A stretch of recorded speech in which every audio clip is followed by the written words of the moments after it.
And her talk today is Saving Free Will from Science. Please welcome Eve. Okay, good morning, and thanks for being here. I know it's the last day of the conference, so I really appreciate you being here and participating in the session today. Let's see. I'd like to first start off by just giving you an excerpt that I found on the web, and this was an article that was written fairly recently in the New York Times asking the question of whether or not neuroscience has put a death on free will. The article wrote, "Is free will an illusion? Some leading scientists think so. And for instance, in 2002, Dan Wagner said, it seems that we are agents. It seems that we cause what we do. It is sobering and ultimately accurate to call all this an illusion." Patrick Haggard also agreed and said that we certainly don't have free will. Sam Harris, who just came out with a new book, also said that you seem to be an agent acting of your own free will. The problem, however, is that this point of view cannot be reconciled with what we know about the human brain. So let me stop for a second and ask you whether or not you think there is free will. I don't know if I should actually, ask you to show a hand. Yeah. Yeah? Okay, let's do that. So those of you that think that you have free will, all right, and those that do not think so, ooh, okay, we might have a debate at the end here, but all right. So sorry, just trying to get back to this. Okay, well, this excerpt that I just read to you captures very well the essence of the current direction of research and the current perspective that neuroscience is the key approach to studying free will. While I believe that scientific research has made some significant important contribution to this, but at the same time, have we really settled the debate that we have or don't have free will? I'm here to propose that maybe we need to do more. Having said that, you might ask, well, what else is there to do? So let me just take you back to one of the early and very influential scientific study that was conducted by Benjamin Libid. A lot of people in the room probably know what that is or what the experiment was all about. So I'm just going to briefly describe it. So here's a cartoon depiction of what it was. So the general concept of the Libid paradigm, and when I say Libid paradigm, I'm referring to the original paradigm as well as some of the modifications that have been done since then. The general concept of the Libid paradigm asks if the participants to come in and perform a voluntary action. And that voluntary action in the original study was either to flex, to make a flexion of the wrist. For us, in the later studies, we just asked people to press a button. And while they're doing this, they also are keeping an eye on an analog clock. And I know it's small, but I'll show you a bigger picture of that clock a little bit later. So an analog clock, just imagine your own analog clock that has a dot that's moving around on the clock face. Okay. After you have made this action, participants were to report the time that they decided to act. But Libid called that time W.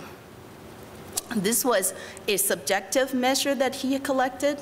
In addition to that, he also asked participants to report the time that they thought they had made that action, and that was Libid's time M. Both of these are subjective measures. Libid also collected what's called the objective measures. One of that is the actual time of action. Libid measured the EMG, or the electromyography, and was able to indicate when the action had actually occurred. We just asked the computer to keep a record of when you press the button. Okay.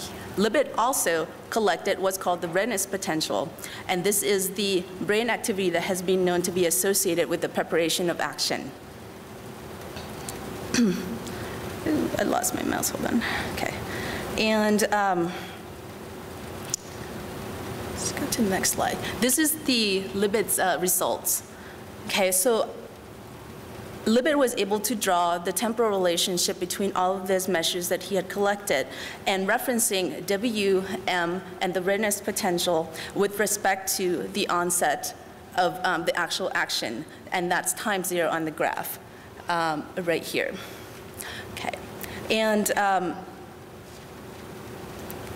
what he found for W was roughly, let's see, about 150 to 200 milliseconds before key press. time M, this is the perceived time of action, was roughly about 90 milliseconds before key press. And the readiness potential, this is, again, the brain activity associated with preparation of action, was roughly about 500 to 550 milliseconds before key press. Critically, this result suggests that there is a latency between the onset of the readiness potential and the moment, the subjective moment that we are conscious of intending our action. Such observation implies then that our action has already begun way before we even know that we have wanting or have the intention to execute the action. This interpretation is embraced by many people, and it serves as evidence that we don't have free will. As you can imagine, this interpretation has started a great debate of whether or not free will exists. And advocates of the Libid paradigm continue to find supportive evidence, and by replicating his original study or just modifying the methodology slightly, and continue to find similar findings. Skeptics, however, raise many concerns. Some of these concerns include, okay, let's see if I can get here, sorry, having trouble with my mouse. There. Okay, so here are some of the concerns that I've collected in the past, and some of you might share some of these concerns as well. Just want to point out that for some people, they might just say, when they hear about the Libid paradigm, they're like, what? And other people might just have a blank stare.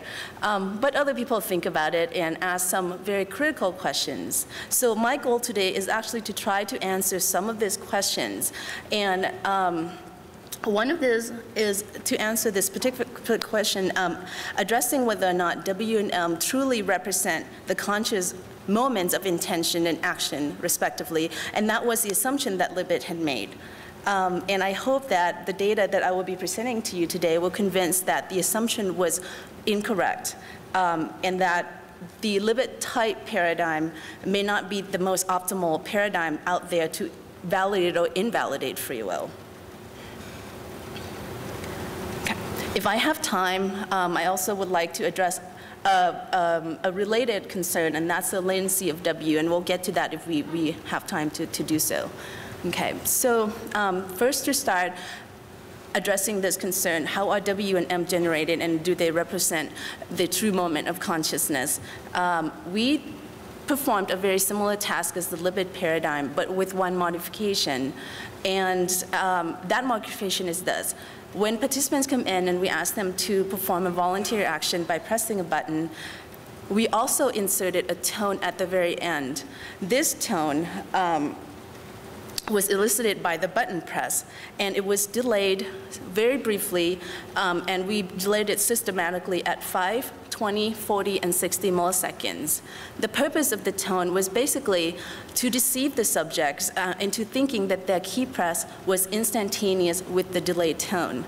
And because the delay was so brief, our subjects were not able they were basically deceived that, and didn't realize that there was a delay. Subsequently, we asked subjects to report time W as well as M, just like how Libid did it. These are the results.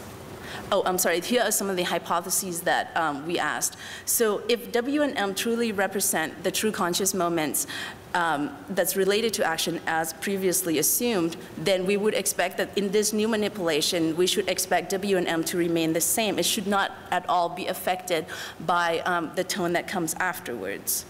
And to expand on that idea, just remember that W is defined to be something that is pre-action, and it's pre-action mental event. So again, a tone that comes post-action should have no influence whatsoever on W.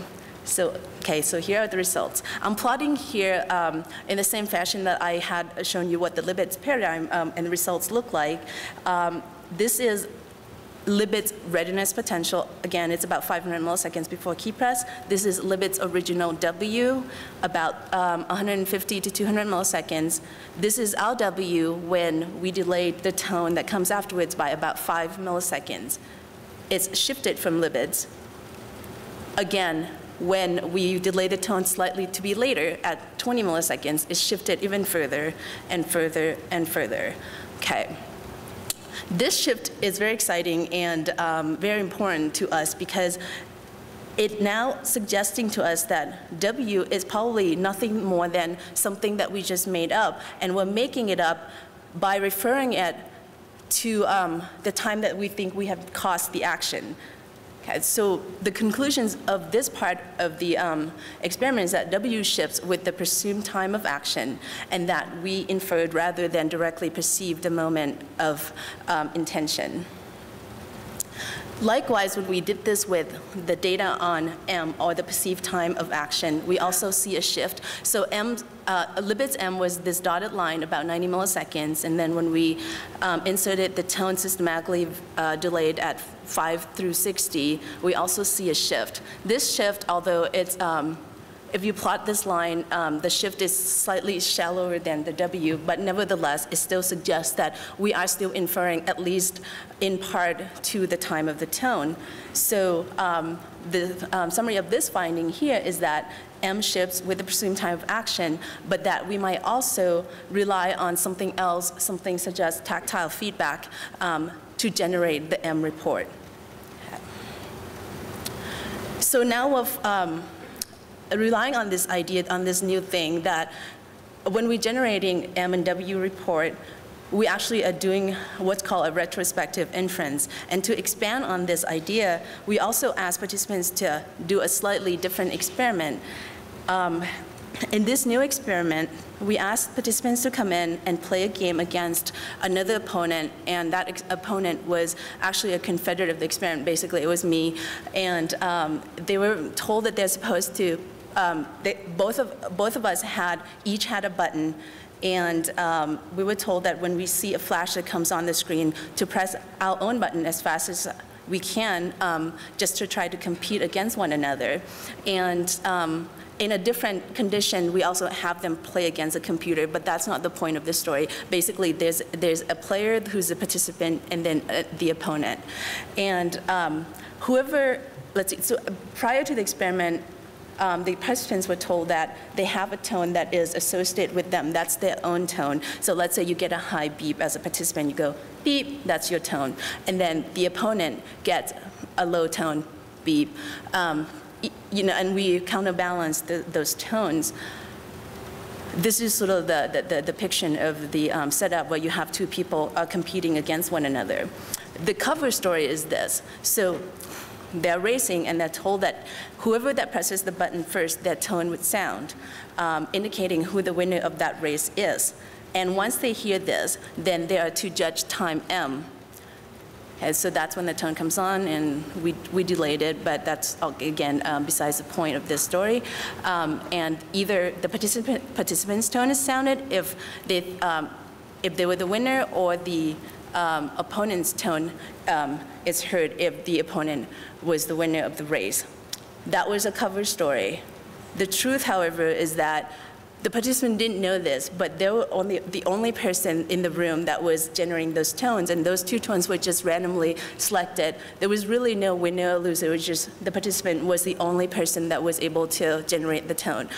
The tone that belonged to the experimenter, which was me, was just a decoy. We didn't even have it plugged into our system. But you know, there was convincing enough, and this is what the data looks like when they had to judge and report their time of action. By the way, the time of action was their own time of action, so they just reported whether or not they win or lose the game. They still have to judge the time of action. And if if you are truly conscious of when you do something, you should be able to accurately report M. This is not what, this is what we found. In the solid line here is when they heard their own tone, so they receive a feedback indicating that they won. They judged the M to be roughly there. And then when they hear someone else's tone indicating that they lost the race, it shifted slightly.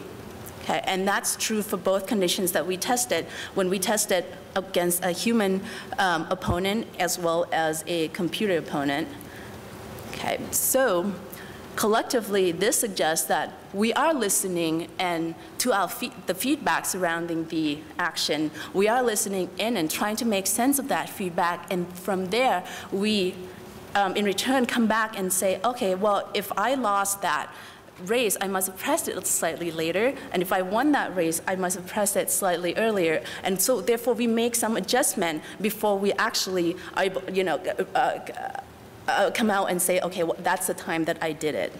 Okay, so I hope that this is one piece of evidence that supports the idea that we do something called a retrospective inference. Okay, so for this part of the talk, here's a summary. That I think that W and M, at least in the context of the Libid paradigm, are simply made up, and that we infer from the perceived moment of action, especially for W, and then for M, I think we infer from multiple sources, including our own sense of when we have done it based on either tactile feedback or the performance feedback, as I just showed you, or a combination of all of this. And so W and M are not really the true temporal indices of consciousness as previously assumed.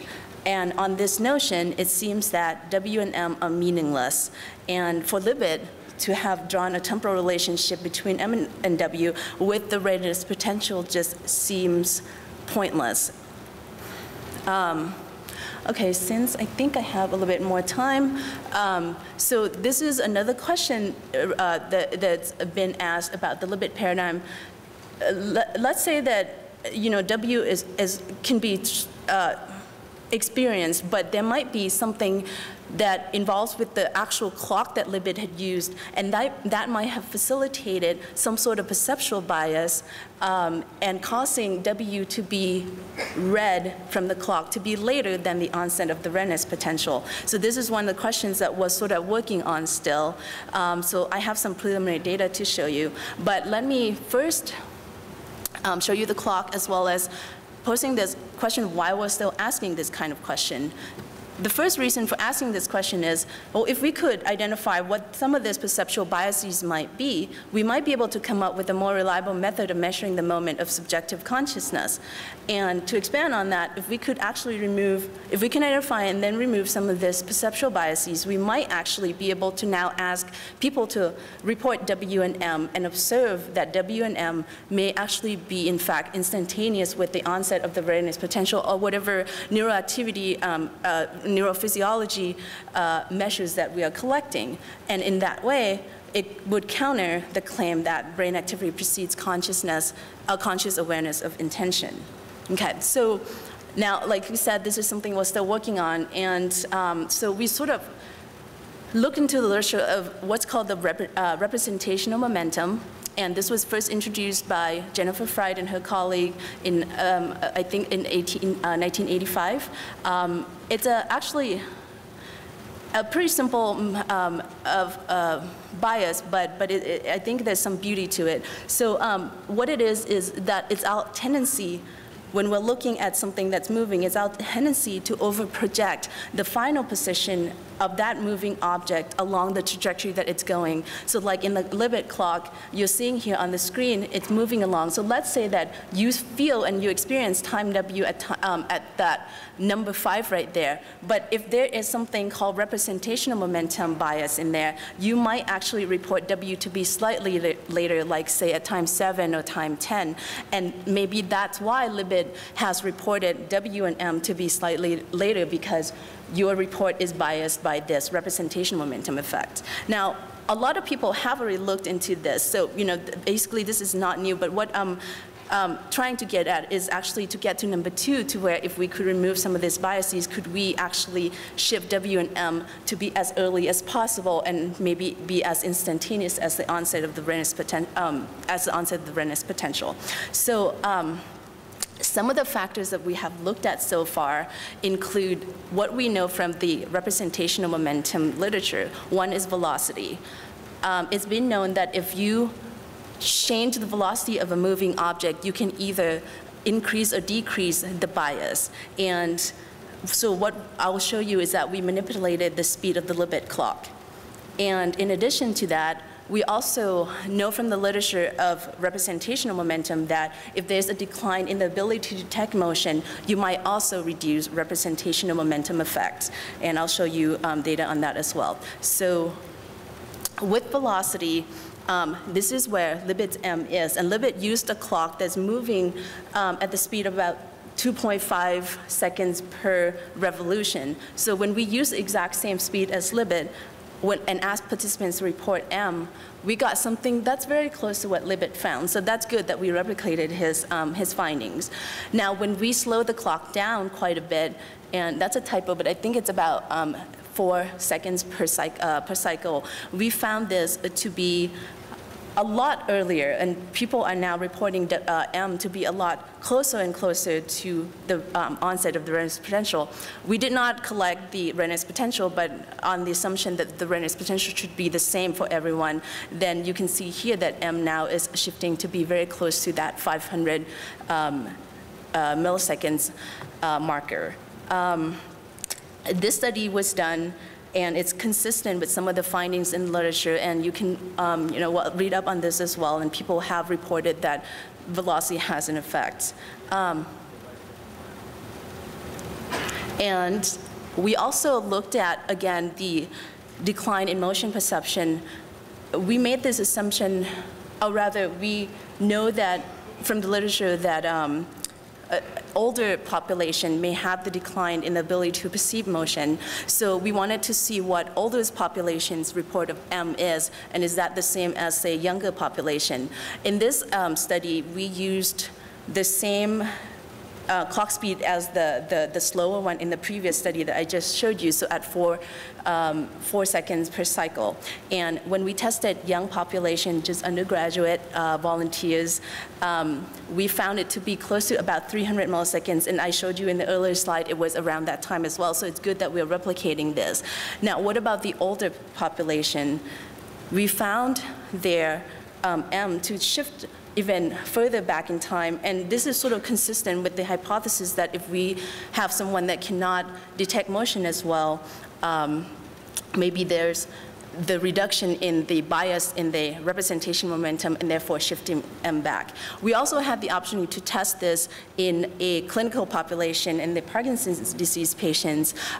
Literature has shown that some of people would display the inability to detect motion. So when we tested this with people in this group, their M shifted even further back, again getting closer and closer to the onset of the Redness potential. Now, there are a lot of things that we have to work out with this paradigm. For example, you might ask me later, but I'll just tell you right now, we didn't collect the Redness potential, and the Redness potential, or brain activity for that matter, might be very different from the clinical group as well as with the elderly group from, say, your normal undergraduate population.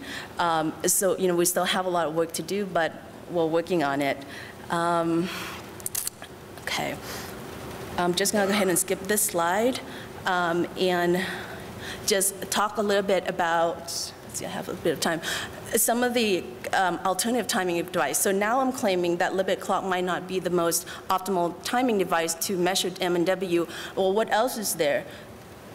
So we looked at something like a static clock. If motion plays a role and biased M and W, what if we just ask people to look at just a regular clock with numbers that it's in one place? And in this experiment, it's a fairly straightforward experiment where they just do an M task, but they get a clock that is ranging from 0, so the number just comes on, it's like an RSV paradigm where you go 0, 1, 2, 3, 4, 5 in that order, and they just have to report M. We manipulated the speed of that presentation, and this is what we found. This is Libid's original M, and again, if representational momentum was truly the bias that was embedded in the Libid clock, then by removing that motion, we should see M to shift backwards and getting closer and closer to the Redness potential. This is what we found. Instead, we found that M is actually a lot later. So can we now say that, okay, our hypothesis about representational momentum was wrong? Well, Possibly, but it's also possible that even though the physical motion has been removed, but in this new clock that we're using, you still have some sort of ordering, right? So if you have 1, 2, 3, 4, 5, you could still predict what the next number would be. So it's some sort of a mental or psychological momentum that's embedded in this. So we did yet another clock where we just asked people to do the exact same task, but now we randomize the numbers that come on, so now it's unpredictable. So you get 5, 9, 24, that sort of thing. And plotting it in reference to Libid's M, we found it again to be here. I'm still not, even though this is not helping the hypothesis or supporting the hypothesis about representational momentum, but we're still going to try to sort through this, and because there's a large variability in this type of experiment with the randomization, a lot of people cannot even read the numbers. So we're going to try, my goal here is to try to find what the best timing device would be to measure M and W.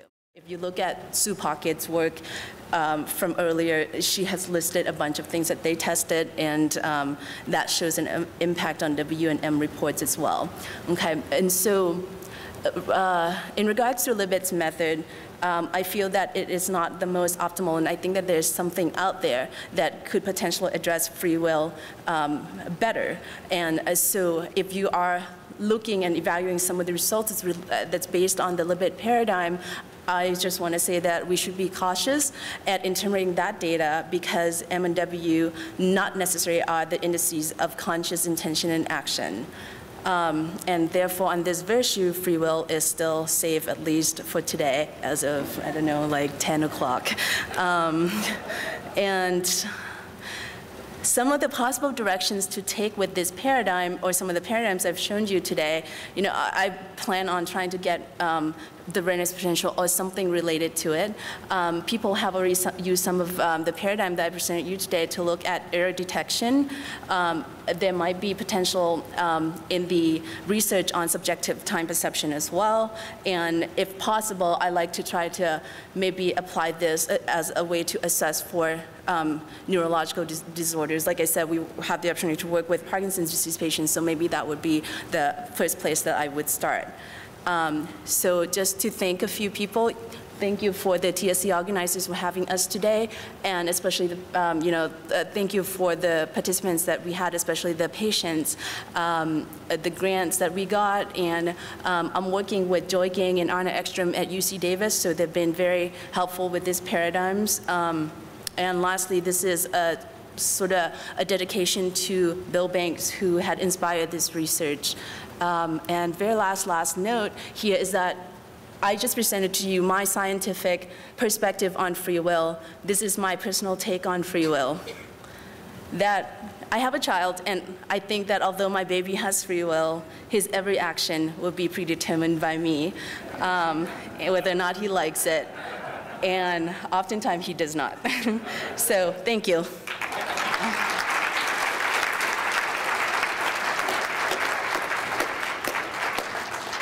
Okay, Sue.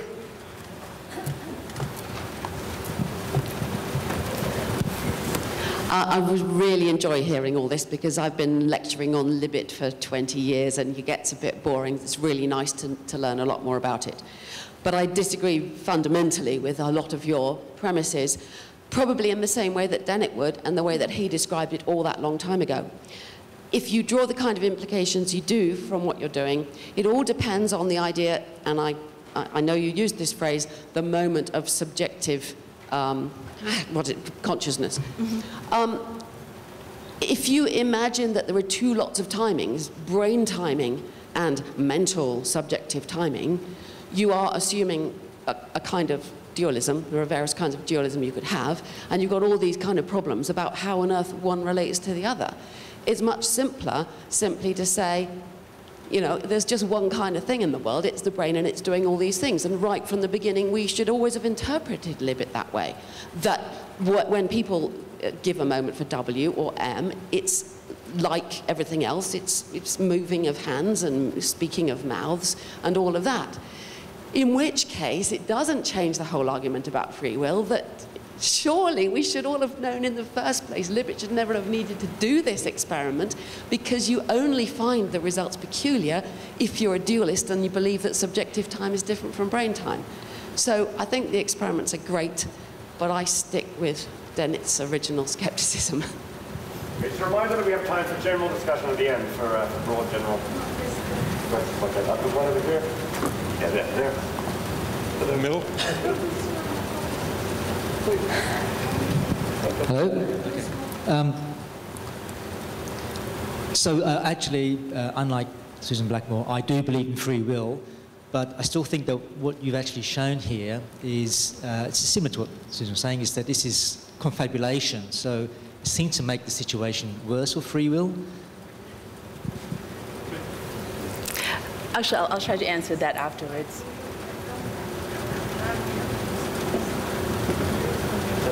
Here? Oh, there you are. For one thing, I want to thank you for digging into this situation carefully. You may know, probably do, that a little over 100 years ago in Wundt's lab, I notice you have Wundt's clock, that there were whole debates in Germany and the US over reaction time experiments of various kinds. Some of them required just a simple response, and some of them required a decision. But in each case, there was an analysis of time for perception, time for judgment, time for decision, time for responding. And then here we even have a more complicated, because we're asking the person to do some pretty sophisticated kinds of introspective decisions about their own process. So this is a much more complicated picture than I think Ben Libid ever realized. At least when I heard him talk, he seemed very naive about these kinds of issues. I want to say one other thing very briefly. To me, I believe in the Copenhagen interpretation of this. You know, Bohr responded to some criticisms about quantum theory by saying, well, you don't have the whole picture. Alan, I just want to say, again, we've got time for big general discussion at the end. All right. Once we get to the Copenhagen interpretation of quantum mechanics, I think maybe that's for the yeah, the bottom line is that the free will... Specific questions for Eve would be terrific now. The free will was exercised when the person sat down. Let's do it. Let's do it. Oh, no. So Libid's sensory experiments, nobody talks about as much, clearly showed backward time effects. And yesterday, Daryl Bem gave a really good talk about backward time effects. And if you have backward time effects, you can, your retrospective inference could be real, actually real. And therefore, free will can be rescued by saying the time of conscious intent moves backwards to account for the readiness potential. And when Bill Banks was here, I think it was maybe 4 years ago, presented similar work along these lines, and kind of trying to get rid of free will. I said, well, if you had true backward time effect, would that change your story, and would that account for your results? And he said yes. So I think QM in the brain can save free will and also account for Moshe's problem too. So we're 2 for 2 so far as I'm concerned. But I'd like your comment about that. Would actual backward time effects change your conclusions?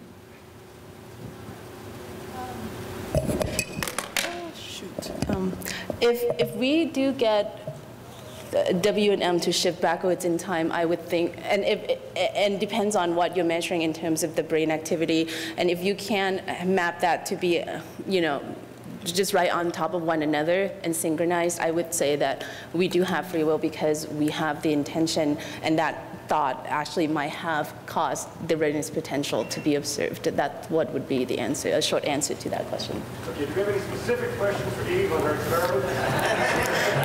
It's okay, you don't have to ask me anything. Yes, I appreciate your work that you've done on Libid, and I sort of agree with Stuart on retrocausality, but at a higher level, wouldn't you agree that using the Libid experiment as an indicator of free will is kind of like saying that the CEO of a company has no control because he doesn't control the bathroom breaks of the maintenance staff? I met someone at the conference, and they said, if you don't know the answers, to say you're probably correct. You're probably correct. Over there, Linda?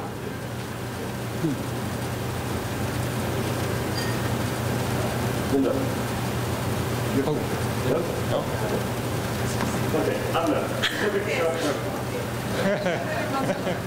Wait for the microphone. Thank you very much for this important talk. And this is the best time that I attend because I have a hypothesis based on Libid's paradigm. And I think the work of Libid is robust and it's a basis for neuroscience. It is an excellent work. However, he didn't reach a conclusion to explain the 0.5 millisecond. He couldn't explain this. Now my theory is that there is a cognitive dualism between the heart and the brain. The 0.5 milliseconds is the time needed for the heart to process thoughts, to compute and signal to the brain. And that is exactly the time or Libid's latency period. Now, my theory is that cardiac neurons fires before cortical neurons in conscious act and behavior. And it's finished. This is the explanation of consciousness and free will. We use intention. Intention is used here. Thank you very much. Thank you. Okay, I want to go there. Oh.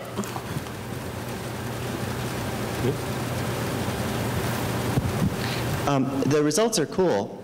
Is this, though, a study on free will, or is it a study on the subjective perception of intention onset, which may have quite a bit of distortion? I'm in the time in the brain session, and this is supposed to be a subjective time, even though it's being studied in the context of the Libid paradigm.